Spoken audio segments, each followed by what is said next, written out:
দেশের মানবাধিকার পরিস্থিতিকে আগের তুলনায় কিছুটা উন্নত দেখছেন মানবাধিকার কর্মীরা। তবে মব জাস্টিসের মতো কিছু ঘটনার ঘোরতর বিরোধী তারা বলছেন, এর দায় কোনোভাবেই এড়াতে পারবে না সরকার।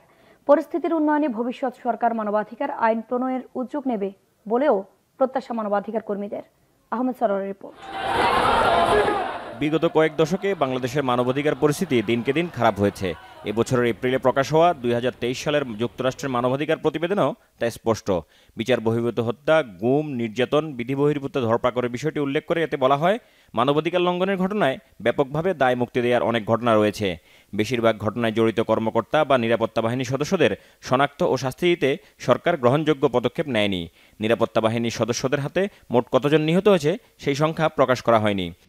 মানবাধিকার কর্মী হিসাবে তখন আমাদের একটা দাবি ছিল যে প্রত্যেকটি গুম খুনের ব্যাপারে বিচার হতে হবে, একটা সুষ্ঠু তদন্ত হতে হবে, একটা তদন্ত কমিশন আমাদের দাবি ছিল। এবং সেই তদন্ত কমিশন আজকের ৫ তারিখের পর অন্তর্বর্তীকালীন সরকার গঠন করেছে এবং তাদের কাজ অব্যাহত আছে।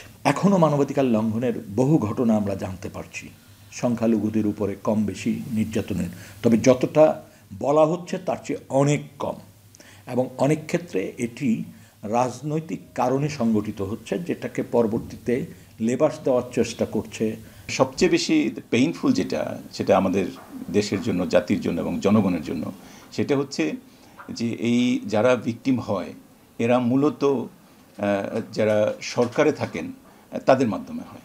অর্থাৎ যখন যেই সরকার থাকেন তখন সেই সরকারের মাধ্যমেই বা সরকারের এজেন্সির মাধ্যমে, ল এনফোর্সিংয়ের মাধ্যমে তাদের মাধ্যমে তারা ভিক্টিমাইজড হয়। বর্তমান গভর্নমেন্টের আসার পরে মানবাধিকার লঙ্ঘন, এই সিভিয়ার যে ইনসিডেন্টগুলি, সেগুলি কম্পারেটিভলি তুলনামূলকভাবে কিছুটা কম। এবং আমি মনে করি যে এটা গ্র্যাজুয়ালি স্লোয়ার দিকে যাবে as compare to the previous government. মানবাধিকার কর্মীদের দাবি, মানবাধিকার লঙ্ঘনের ঘটনায় প্রতিকার পেতে আলাদা আইন দরকার। মব জাস্টিস মানে মানুষ একত্রিত হয়ে একজনকে আক্রমণ করে, নির্যাতন করে, হত্যা সংগঠিত করতে, এই ধরনের ঘটনাও আমরা প্রত্যক্ষ করেছি ৫ তারিখের পরে।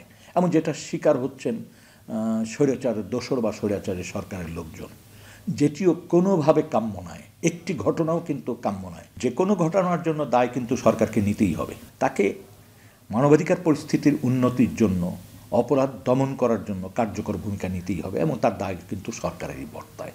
এবং হিউম্যান রাইটস, প্রত্যেক ইন্ডিভিজুয়ালের যে রাইটসটা আছে সেটা কিন্তু কাভার্ড বাই দ্য কনস্টিটিউশনের।